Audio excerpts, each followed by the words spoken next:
Hey, welcome back to The Spot for Fantasy Footballers. I'm Asa Rehman. I hope you had a good week. I hope you had a good game week as far as your fantasy team goes. My apologies for not being able to make a video last week because of personal obligations, but I'm happy and excited to be back at it this week for the Gameweek 32 preview. So I'll be going through everything, the top fantasy players for each fixture. Then I'll reveal my waiver 11 for Gameweek 32, and then I'll wrap things up with the Would You Rather segment. Would you rather have Christian Pulisic or Kai Havertz, the two Chelsea players? We'll talk about that and more right here on The Spot.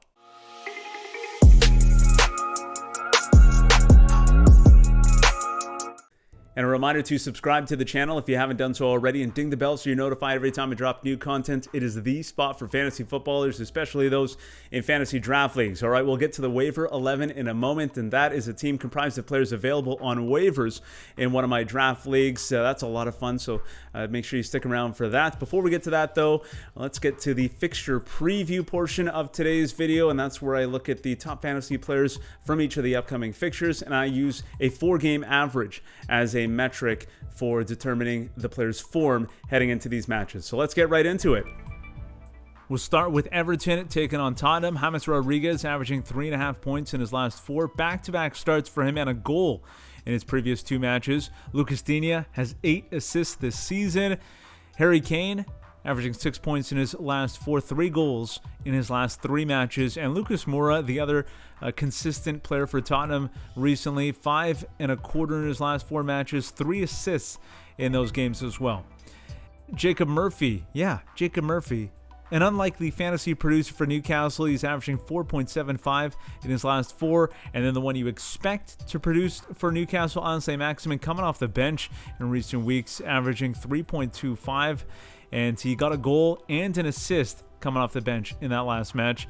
Meanwhile, for West Ham, who else? Lingard, averaging 9.5 in his last 4. The last 3 matches, 12 fantasy points, 14 fantasy points in his last 3 matches. Incredible. Jared Bowen, one that I did not expect to have a strong year, but he's coming through recently as well. 7 points in an average of 7 points in his last 4, 3 goals in the previous 3 matches. Then to Wolves and Sheffield United. Adama Traore, I've mentioned him throughout these programs, these shows, and he's averaging 4.75 in his last 4. Leander Dendoncker, not someone I usually mention, but he's averaging 4.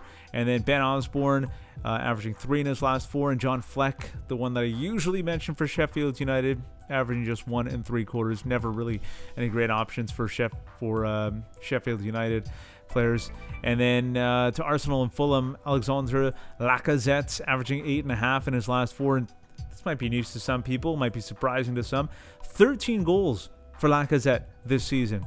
Callum Chambers, the defender, he's played in the last 3 matches. He's averaging 3 points in his last 4. Alexander Mitchevich for Fulham. He's getting regular minutes now, so he's been a reliable option for Fulham anyway. 3 points, or averaging 3 points in his last 4. And defender Joachim Anderson averaging 2.5 in his last 4. Moving on to Manchester United versus Burnley. Mason Greenwood, 5.25 in his last 4 matches. And he's scored in back-to-back games, but still hard to trust that he'll get regular minutes for United. Marcus Rashford, meanwhile, he plays, you know that. He's averaging 4.5 in his last 4, but he doesn't always produce for fantasy managers. He does have 10 goals so far this season, though. And speaking of goals, Chris Wood and Matej Vitra of Burnley, well, they've found their stride recently. They have 5 goals combined in their previous 4 matches. Now to Leeds and Liverpool. Stuart Dallas. You can always play Stuart Dallas.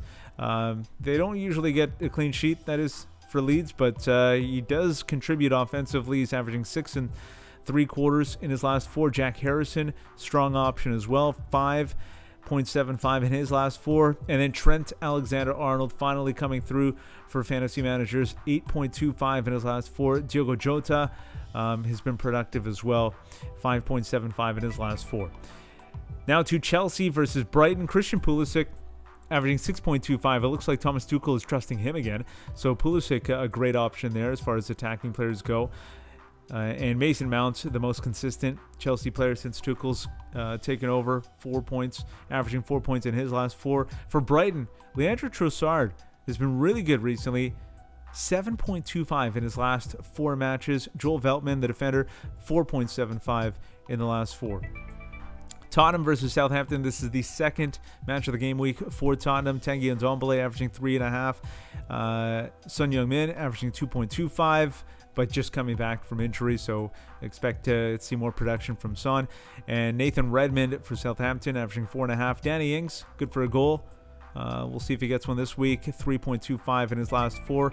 Now to Aston Villa versus Manchester City. Ollie Watkins, 5.5 in his last 4 matches, and he's coming off back-to-back single goal performances. John McGinn averaging 2.25.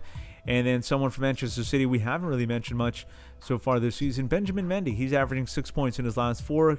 Gabriel Jesus averaging 4.25 in that same span. Finally, Leicester versus West Brom.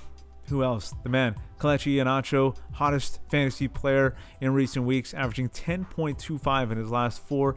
Jamie Vardy, a little bit quieter, but still averaging 4.75 in that span. And then for West Brom, another hot player in fantasy circles, Mateus Pereira, averaging 8.75 in his last 4. He has 3 goals and 2 assists in just the past 2 matches. Callum Robinson scoring as well recently, 4.75 in his last 4. Okay, let's find out if any of those players made it into the waiver 11. And if you have any lineup decisions that you need help with, let me know in the comments below. And again, this waiver 11 is a team comprised of players that are available on waivers in one of my draft leagues. Okay, we'll start with the goalkeeper and then work our way up the pitch as we usually do with the waiver 11. And once again, the keeper is Aaron Ramsdale, who's going up against Wolves on Saturday. The first defender I'm taking is Kurt Zouma. I know there's a bit of a rotation concern with the Chelsea defenders, but Kurt Zouma just too talented to pass up for this waiver 11. Next up, Darnell Furlong of West Brom. First timer on this team, coming off a clean sheet against Southampton, but a stiffer test against Leicester this weekend. Everton's Ben Godfrey, home to Tottenham on Friday. Just a player I've liked really all season long. And then Ait Nouri of Wolves rounds out the defenders for the waiver 11, the starting defenders, I should say. He's played the last 2 matches, including a clean sheet victory against Fulham last week. Now to the midfielders, Lucas Mora. He's been on this team before, double fixture for Tottenham this week. First Everton, then Southampton, and he's started the last 5 matches for his club. Jack Harrison of Leeds may not start this match against Liverpool, but could be brought on to get a goal, and he's shown that he can do that this year. He's got 7 goals so far this campaign.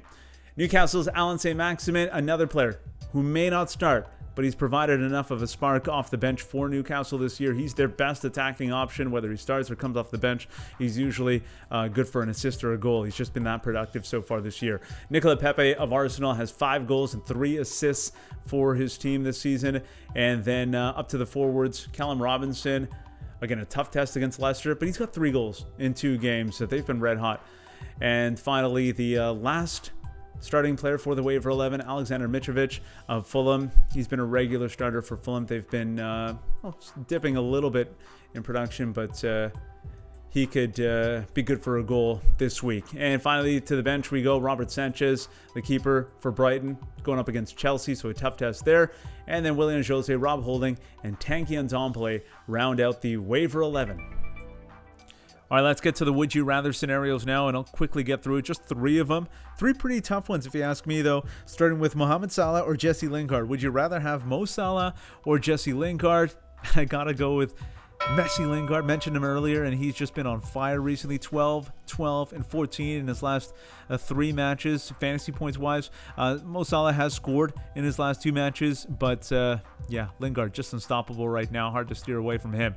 Now to the Chelsea duo. Would you rather have Christian Pulisic or Kai Havertz? Kai Havertz has been very good recently, but if you ask me, when you watch him play, Christian Pulisic is a difference maker. He's the most dynamic player on the ball for Chelsea, so I anticipate that he'll continue to produce. So if I had to pick between these two, I'm going with Pulisic, but I could easily get this one wrong. Speaking of potentially getting him wrong, the next one's a tough one as well. Kelechi Iheanacho or Alexandre Lacazette of Arsenal.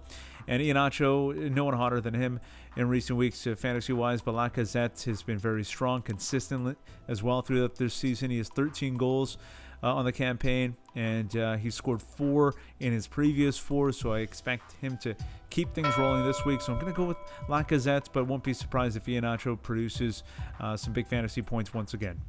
All right, that's it for the Game Week 32 preview show. Hope that helps you out. If you have any questions, let me know in the comments below or hit me up on Twitter at TheSpot4FF or at Asa Rehman. Have a good one. Thanks so much for hanging out at the spot.